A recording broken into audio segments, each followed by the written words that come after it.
Share करेंगे। Yeah, Excel sheet is in the group. So now let us learn little more in detail about the houses, bhavas. Okay.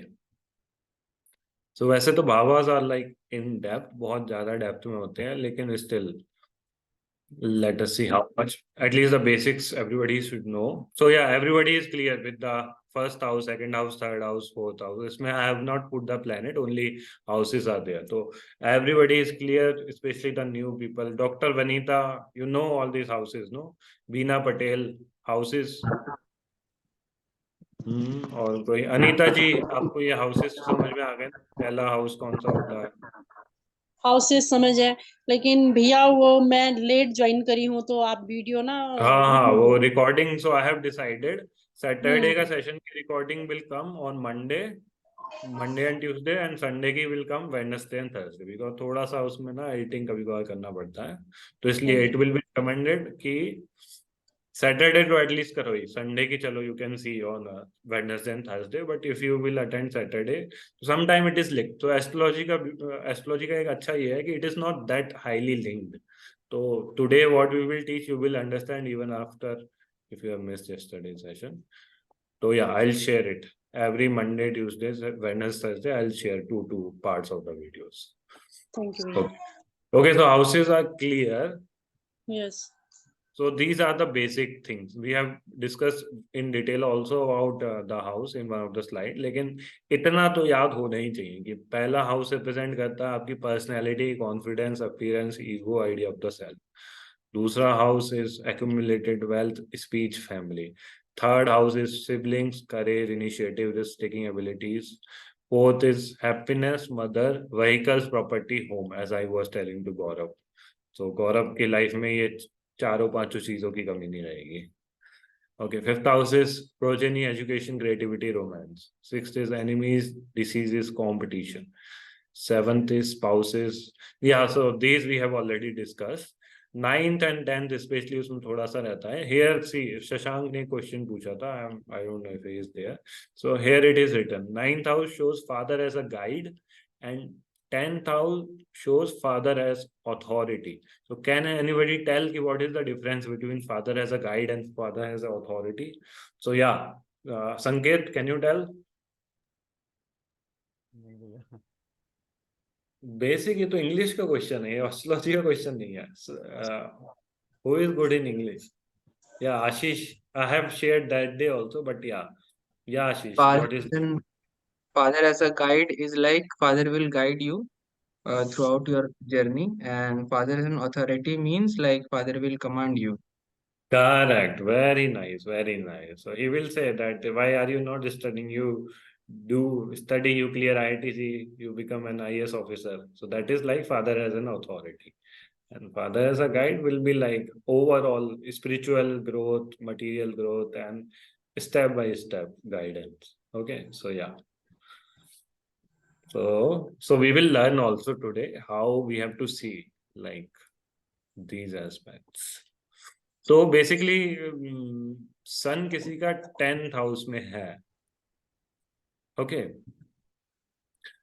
So suppose I am giving you an example. somebody's son is exalted in the 10th house. So what kind of father he will be having? Just basis on that, बाकी चीजें नहीं. Sanjay, can you tell?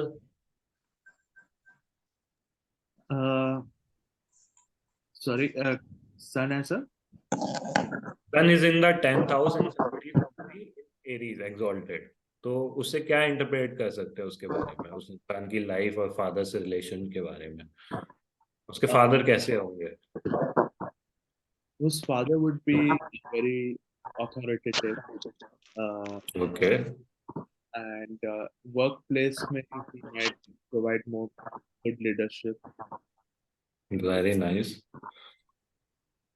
So yeah, so we can say that his father will be an IS officer. We can say.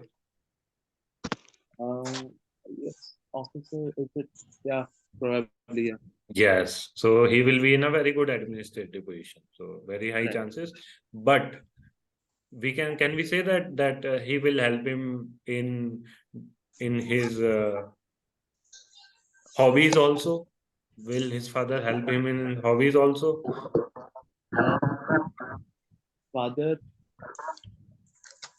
it is in Aries, right? So,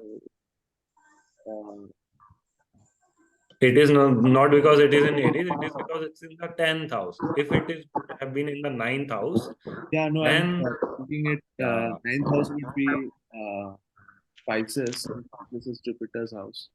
So, uh, yeah, those very good. See, this is also one very interesting thing कि लेकिन 9th house के lord 10th house में बैठे. So very nice. Sanjay has brought one very interesting point in my mind. Let me share it to you. तो कभी भी let me show one kundli. Where is the Gaurav's kundli? Yeah, this is the Gaurav's kundli. Okay. So here 9th house lord is which planet?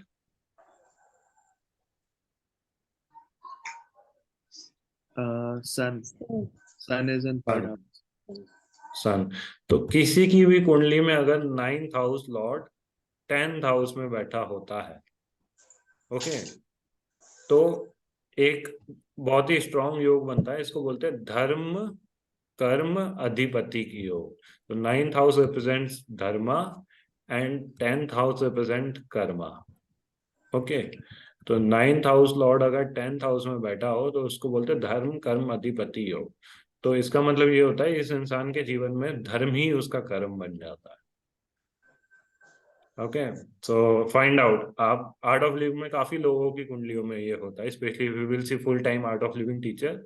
You will, there are very high chances of this yoga. So you see your chart also if this yoga is there. Okay, so let us see some more interesting thing about the houses. We are recording the session, no?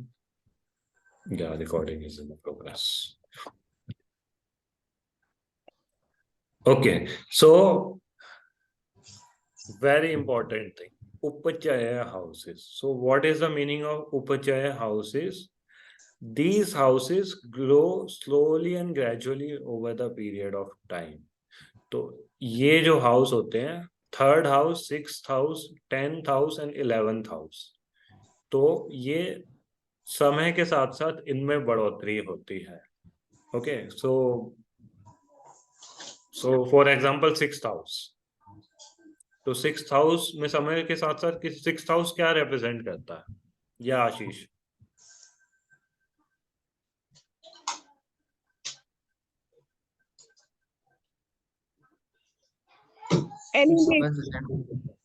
या diseases and enemies, right. तो समय के साथ साथ आपकी disease भी बढ़ती है और एनिमीज बढ़ते हैं. ट्रू. जब आप बच्चे होते हैं तो आपका कोई एनिमी भी नहीं होता है, डिसीज हो सकती है, लेकिन with the passage of time disease increases and enemies increases. Okay, next Priyanka, 10th house. What does 10th house represent?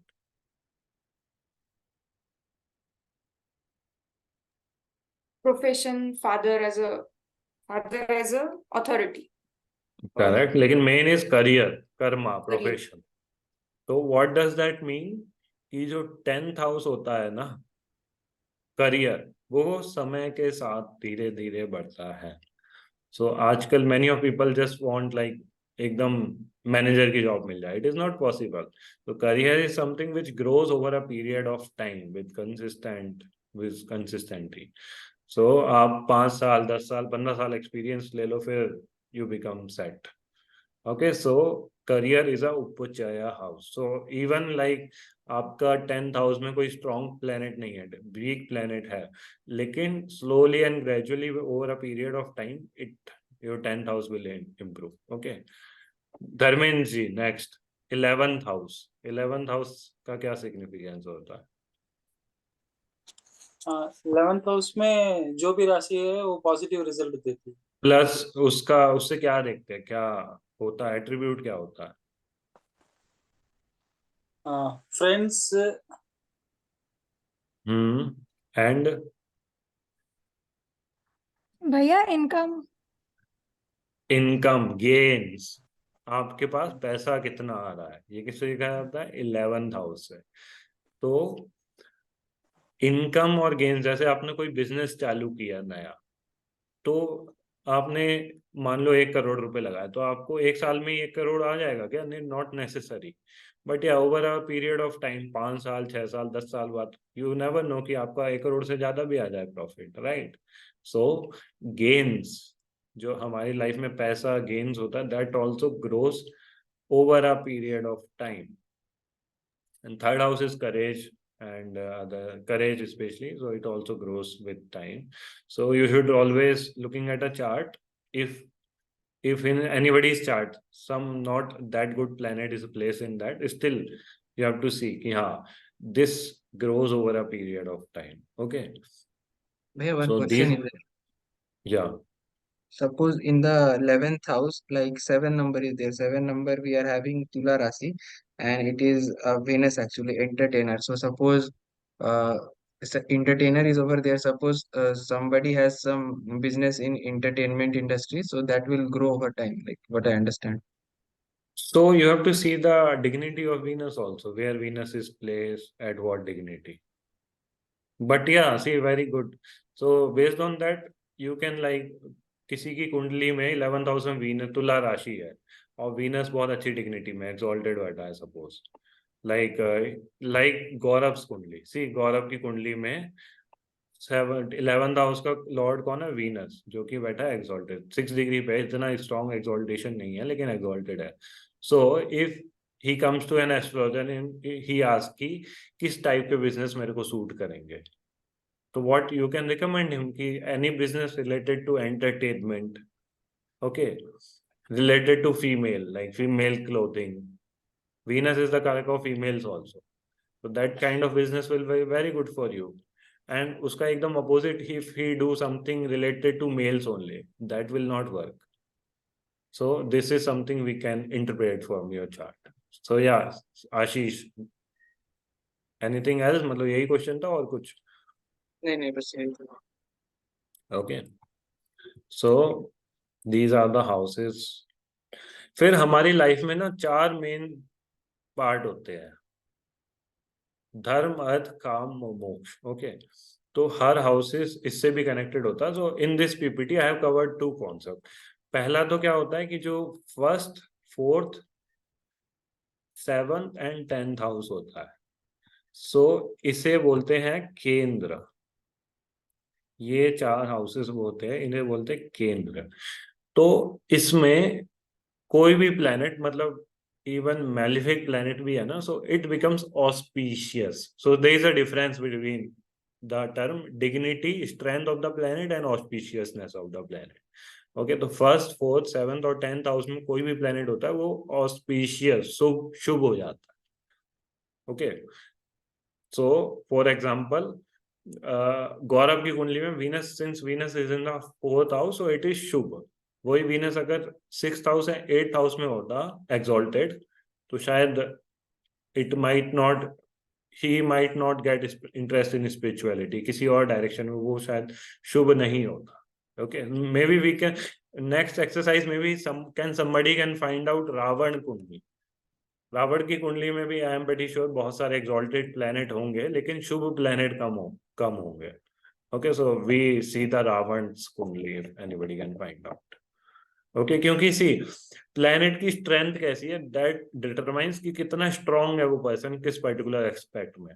लेकिन वो उस अपनी स्ट्रेंथ का किस डायरेक्शन में यूज करेगा, वो डिपेंड करता है उसकी प्लेसमेंट कैसी है, ऑस्पिशियसनेस कैसी है, कौन से हाउस में बैठा है. ओके, तो जनरली जिस इंसान के जितने ज्यादा प्लैनेट्स केंद्र में होते हैं, उसके प्लैनेट उतने ही ऑस्पिशियस होते हैं. They are like generally very benevolent person. Okay, so these 4 houses represent the Kendra. Then 1st house, 5th house and 9th house. These 3 houses represent Tikona. कोना, इन्हें बोलते कोना हाउसेस. लक्ष्मी हाउसेस, इससे बोलते Vishnu houses, and these are called Lakshmi houses. 1st house, so these are again very, what you say, बहुत ही अच्छे houses माने जाते हैं. It brings, these are also very good houses basically. इसमें भी बेनिफिक प्लैनेट अगर बैठे हो तो अच्छा, मैलिफिक प्लैनेट भी बेनिफिक रिजल्ट देते हैं.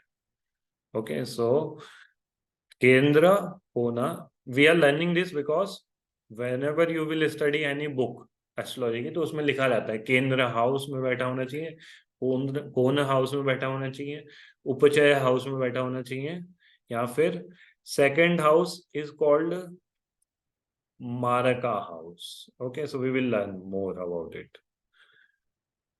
8th house, 6th house, 8th house and 12th house, these are called Dusthana houses. Okay, Dusthana houses. तो Dusthana houses होते हैं, these are the houses where light is not reaching basically. So यहाँ पे benefic planet भी होता है. जैसे किसी का वीनस एक्सॉल्टेड है 6th हाउस में, so what will happen? या संकेत, tell me what will happen. 6th house उसका टाइम के साथ साथ क्या बढ़ेगा? भैया मेरा सही में है वीनस एक्सॉल्टेड 6th हाउस. हाँ, तो उनके समय के साथ साथ उनको एनिमीज और डिसीजेस बढ़ने के हाई चांसेस है, right? Specially once Venus get matured, so they have to be very careful about their enemies and diseases. Okay, because 6th house is connected with enemy and diseases, and power of Venus is kind of बढ़ावा दे रहा है उसे. Okay, लेकिन हाँ, there are remedies also, like if you are, there are remedy to make the planet auspicious also. So basically your Venus is inauspicious, but you are doing sadhana, you are doing mantras of Venus. So mantras are one of the remedies to make the planet auspicious. Okay, so then Venus will start giving auspicious result. So this is the beauty. जैसा कि गुरुदेव ने video में बताया था ना कि astrology is like a road map, but it is not fatalistic in nature. It उसके उपाय होते हैं. There are upayas in astrology. Okay, so that is where it really helps. So 6th house, 8th house and 12th house are the Dusthana houses. Okay, so 4 terms we have learned: Upachaya houses, Kendra houses, Kona houses, Dusthana houses. Clear? So let me just ask few people.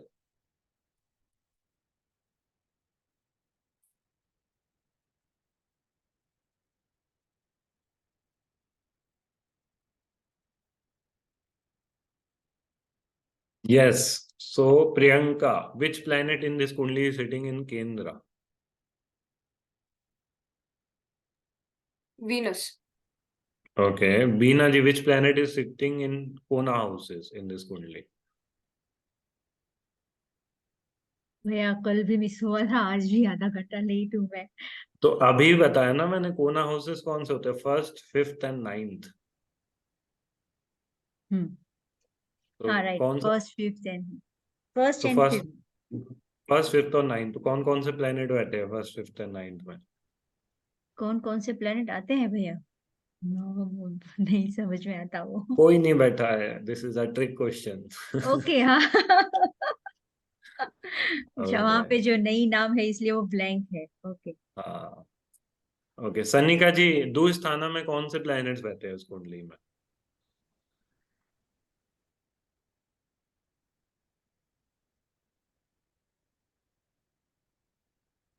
भैया 8th में तो कुछ भी नहीं है. 8th, 6th and 12th ना. सो 6th में केतु है एंड 12th में राहु. ओके. आशीष, उपचय हाउसेस में कौन कौन से प्लेनेट बैठे हैं इस कुंडली में? केतु है भैया, और आपका Mars, Shani and Saturn. Shani और सैटर्न तो एक ही होते हैं. हाँ. सूर्य और सैटर्न. हाँ, सूर्य और सन. और Jupiter is also there. 11th house is also a 11th house is also. Okay, so this is clear, I hope now. So now there are, apart from the place where planet is sitting, there are certain aspects also. कुछ planet की दृष्टियां भी होती है. Okay, और ऐसा बोला जाता है कि वीनस, जुपिटर और शनि, इन 3 ग्रहों की दृष्टि जहां वो बैठे हैं ना उनसे ज्यादा पावरफुल होती है। लाइक जहां वो बैठे हैं उधर उतना इन्फ्लुएंस नहीं रहता है, उनकी दृष्टि जहां होती है वहां ज्यादा इन्फ्लुएंस होता है, स्पेशली जुपिटर और शनि की। ओके, तो कहाँ कहाँ दृष्टि होती है कौन कौन से प्लेनेट की? सारे प्लेनेट की 7 जहां बैठे होते हैं उससे 7th हाउस पे दृष्टि तो होती है। ओके, सपोज इस कुंडली में मून है, तो आशीष मून की दृष्टि कहाँ होगी?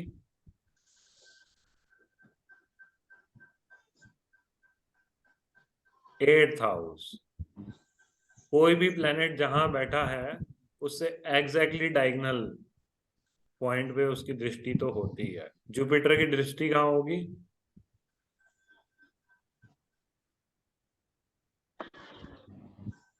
5th 7th और 9th।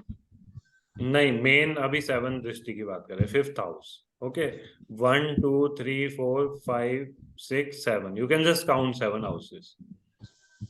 शनि, सूर्य और मंगल की दृष्टि कहाँ होगी? Sanjay, you can tell.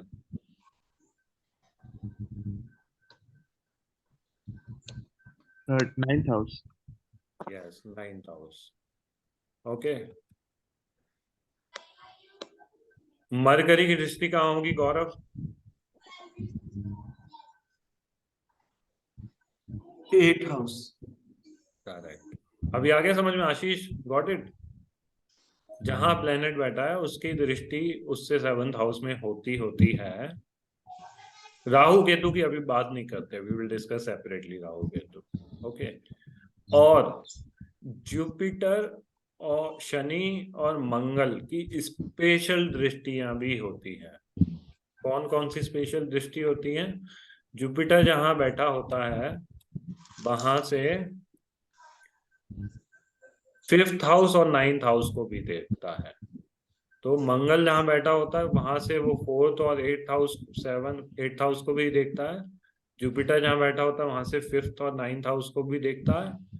Shani जहां बैठा होता है वहां से 3rd और 10th हाउस को भी देखता है। Okay, so now let's get back to that कुंडली।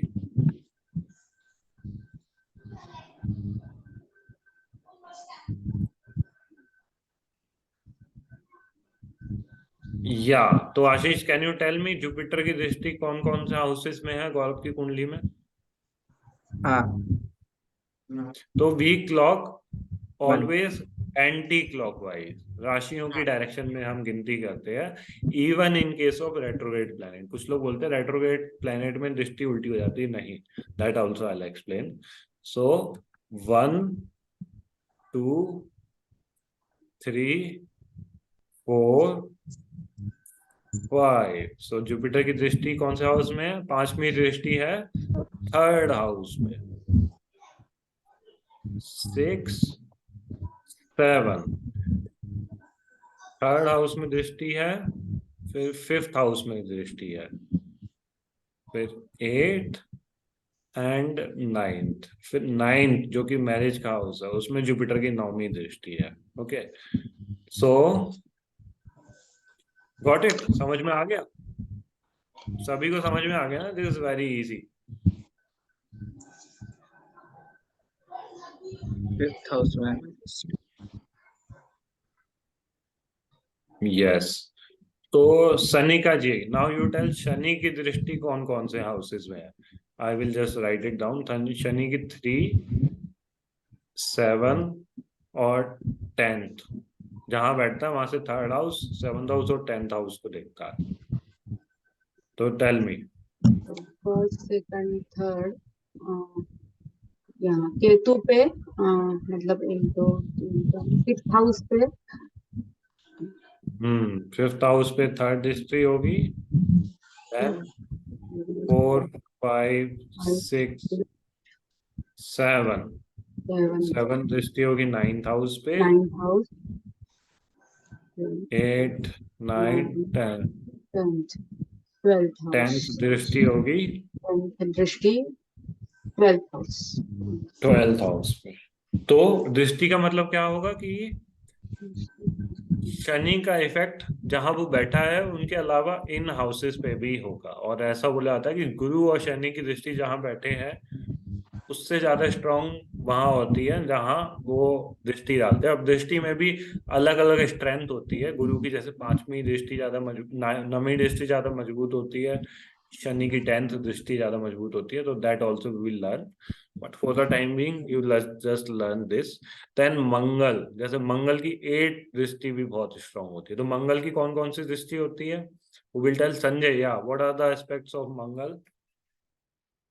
Mangal is fourth. On sixth house. पहले बता दो, मंगल कौन कौन से हाउसेस देखता है अपने से? Fourth, Fourth, seventh, eighth. 4, 7 and 8. Okay, so yeah, let Ashish answer. Ashish, so can you tell me कौन कौन से हाउस देख रहा है इस कुंडली में मंगल? केतु, Okay, और 6th हाउस और आशीष? 7th house. 7th दृष्टि उसकी पड़ रही है 9th हाउस पे।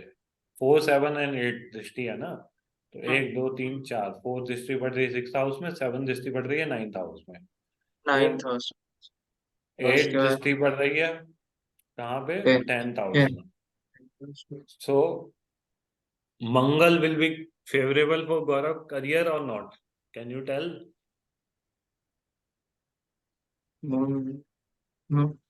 फेवरेबल क्योंकि उसकी डायरेक्ट दृष्टि पड़ रही है 10th हाउस में। तो मंगल is the karak of dynamic activities, और मंगल 10th हाउस में बैठा है तो दिग्बली भी हो जाता है, तो इट इज गुड। तो we will do one interpretation अभी, then you will understand even better. उससे पहले एक और चीज सीखो, okay, then we will do this. हाँ, तो this is the speed of planet. तो क्या रहता है, इंटरप्रिटेशन हम किस चीज का करते हैं कि करंट जो प्लैनेट किधर है उसका हमारी लाइफ पे क्या असर होगा। ओके, तो स्पेशली जैसे जैसे किसी लड़के की कुंडली में आपको शादी का आपको देखना है मुहूर्त कब है, तो in general apart from the दशा दंड दशा यू विल सी कि वीनस का एस्पेक्ट 1st हाउस या 7th हाउस पे कब आ रहा है। ठीक है, किसी फीमेल के चार्ट में देखना है कि उसकी शादी का मुहूर्त कब है, तो जुपिटर का एस्पेक्ट 1st हाउस या 7th हाउस पे, जुपिटर या जुपिटर का एस्पेक्ट इन्फ्लुएंस कब आ रहा है 7th हाउस पे, not even 1st house, 7th house पे। Okay, so we will see one transit chart. उससे पहले you need to learn this कि सूर्य एक राशि में कितने टाइम रहता है? 1 महीना, 28 डेज, 28 29 डेज। चंद्रमा एक राशि में कितना दिन रहता है? 2.25 days. Okay, who will read this? Priyanka, you can read this. Yes.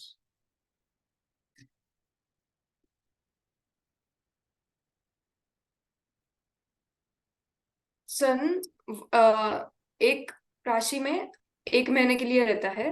Moon every 2 and 1/4 days, मतलब 2 दिन, और 3rd डे का 1/4। 1/4 कितने घंटे? मंगल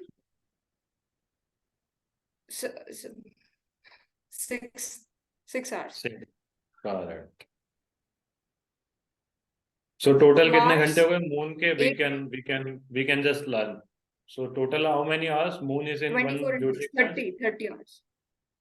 30 30 hours. Okay. 30 hours or 24 into 2 plus 6? एक दिन में कितने 24 घंटे? into 24। 53 hours. Moon. अच्छा, 24 into 48 plus 6। 53 to 54 hours, 54 hours let's say. ठीक है, तो इन जनरल एक राशि में कितने नक्षत्र होते हैं? 2.5 नक्षत्र, 2.25 नक्षत्र। एक नक्षत्र कितने डिग्री का होता है? 13 डिग्री 20 मिनट। दूसरा नक्षत्र कितना हुआ? 13 डिग्री 20 मिनट, 26 डिग्री 40 मिनट। और तीसरा नक्षत्र कितना हुआ? 3 degree 20 minute. So just try to understand, maybe Sanket can understand better. हाँ Sanket, so can you tell me एक नक्षत्र कितना टाइम लेता है? मून एक नक्षत्र को कवर करने में कितना टाइम लेता है?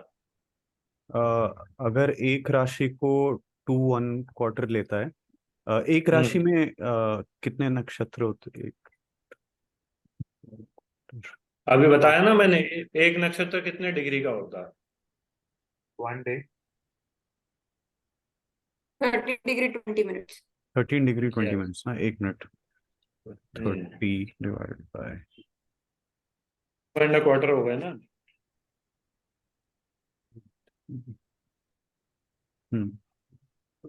अह,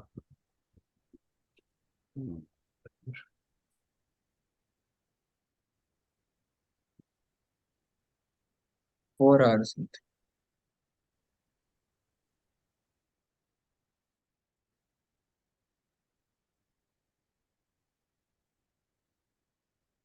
4 hour, something like that.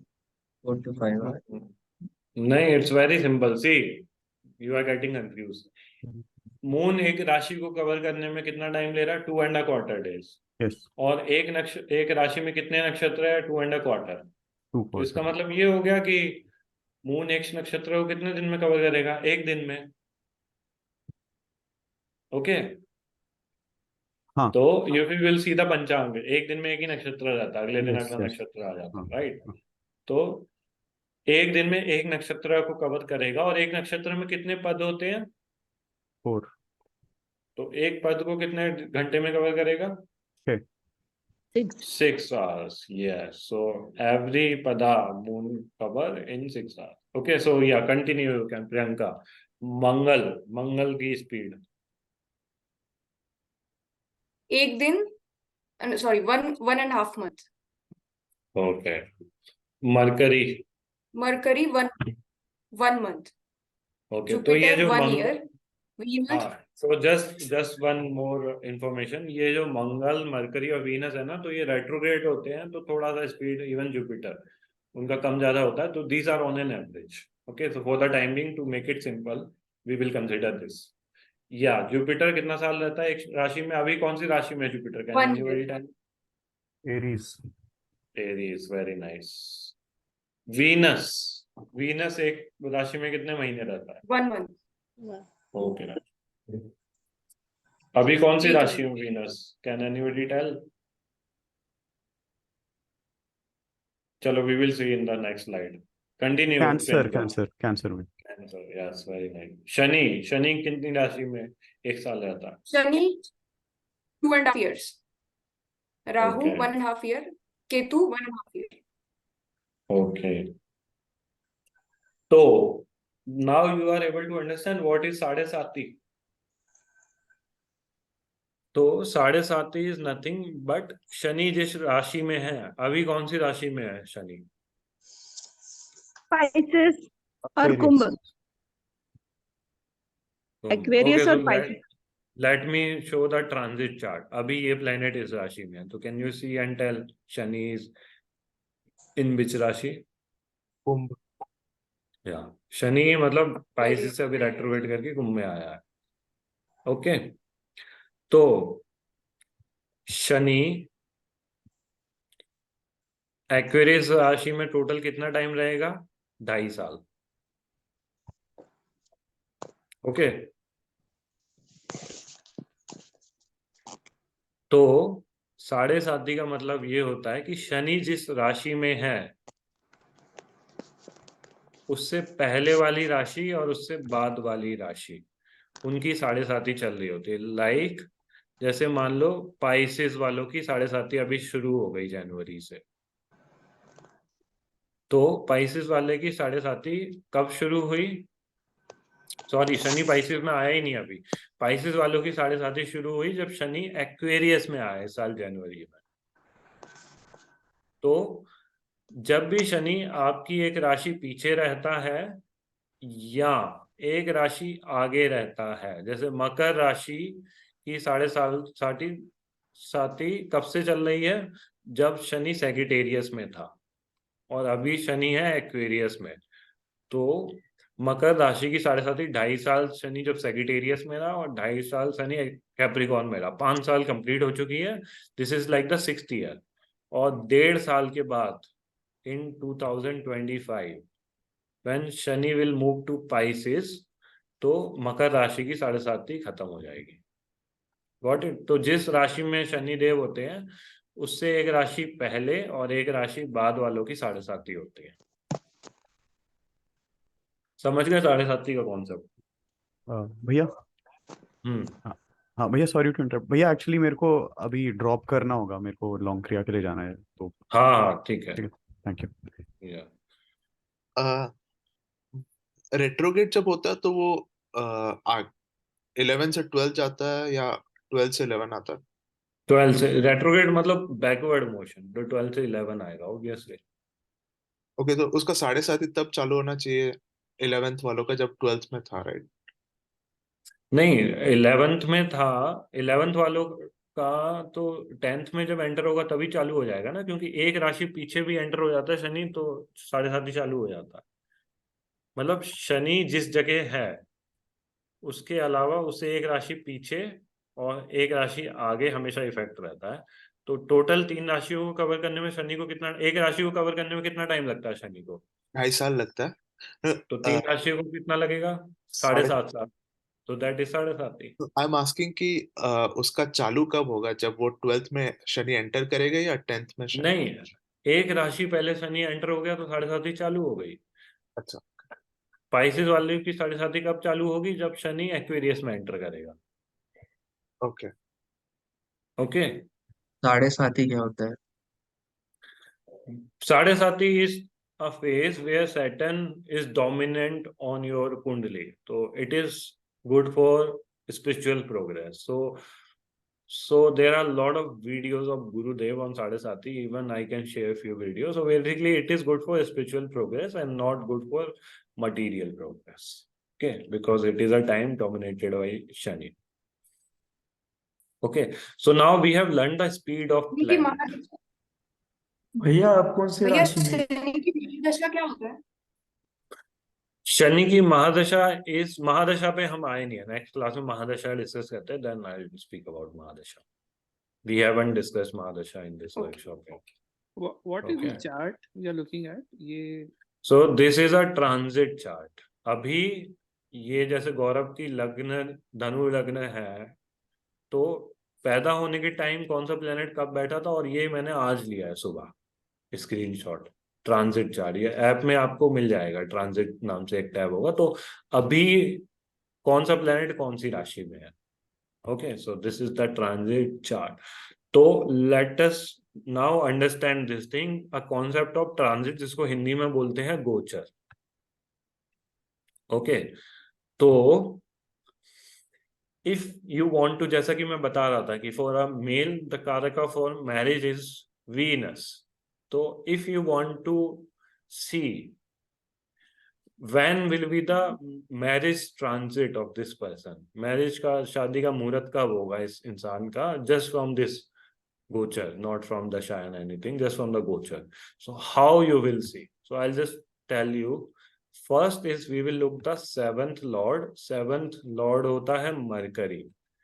Okay, mercury का 7th हाउस पे कब इफेक्ट हो रहा है? तो मरकरी का 7th हाउस में कब इफेक्ट होगा? कितना टाइम लगता है मरकरी को एक हाउस ट्रांजिट करने में, प्रियंका? 1.5 month। या 1 month। 1 था कि 1.5 था? We will see. एक बार दोबारा से देख लेते हैं। So for Mars it is 1.5 month, for Mercury it is 1 month। Okay, Mercury and Venus both we consider almost 1 month, and even sun. Okay, so if we want to see the marriage muhurta of this person, so Mercury has to come here or here. तो इधर आने में तो बहुत time लगेगा, लेकिन इधर कितने टाइम में आ जाएगा? 1 महीना, 2 महीना, 3 महीना, 4 महीना। करेक्ट। तो अभी क्या चल रहा? अगस्त, सितंबर, अक्टूबर, नवंबर, दिसंबर। So दिसंबर में mercury will be here, 7th Lord, significator of 7th house. Mercury क्यों देख रहे हैं? क्योंकि 7th हाउस का लॉर्ड है इस इंसान की कुंडली में। ओके, तो मरकरी की डायरेक्ट दृष्टि होगी, plus Venus also take 1 month 2 month, 3 month, 4 month. So Venus, so you can see the degrees also. Venus is at 19 degree and Mercury is at 27 degree. Okay. So Venus will also come around here. So December, Mercury will be here and around January. So ये exact calculation you can get from the internet.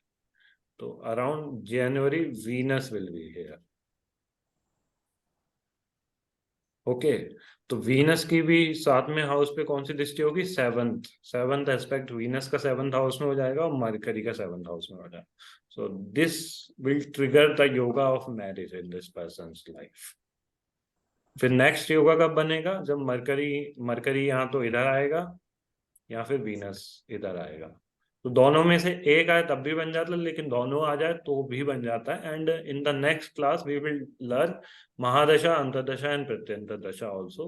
So clubbing both we can make exact predictions about the events in the person's life. आया समझ में? I know it is little थोड़ा सा ज्यादा है अभी जितने जो नए लोग हैं, but slowly and gradually you will understand this. Okay, so yeah. So what you can do, you can study your own chart. जैसे आशीष है, those who are unmarried, find out your yogas of marriage. Where is your 7th house lord and where is your Venus? And in females you have to see the Jupiter. Okay, और उसका impact 7th house पे कब आ रहा है, कौन से महीने में? So you find out that. And for like who are married, who are concerned, let me just complete उसके बाद.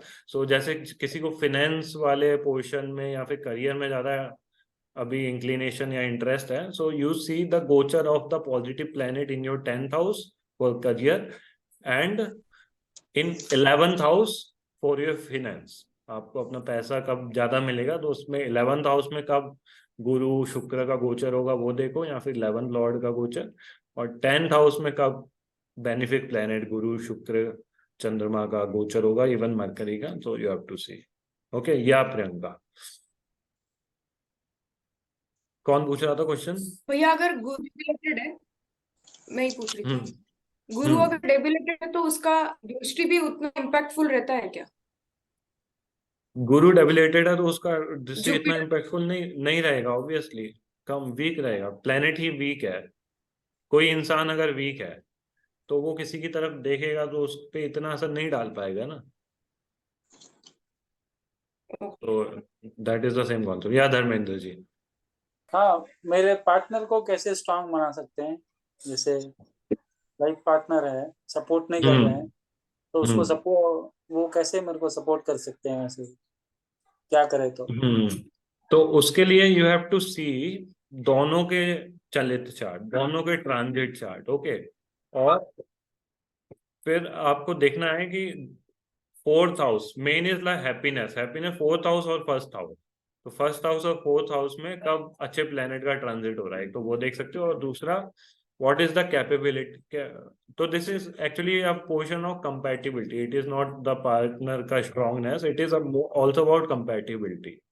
तो you have to actually when we will little bit learn matchmaking, so we will see जब जैसे marriage होती है तो both the कुंडलीज are superimposed. okay, तो you have to see कि which planet is creating which influence on your life. okay, जैसे suppose अगर आपकी कुंडली में 4th हाउस में सूर्य बैठा है और आपकी वाइफ 4th हाउस में मेष राशि में सूर्य बैठा है और आपकी वाइफ की कुंडली में मेष राशि में राहु बैठा है, तो आपकी शादी होने के बाद उनका राहु आपके सूर्य पे आ जाएगा. तो Surya is the karak of ego for a male and Rahu is the karak of grahan लगाता है सूर्य पे. तो she will break your ego.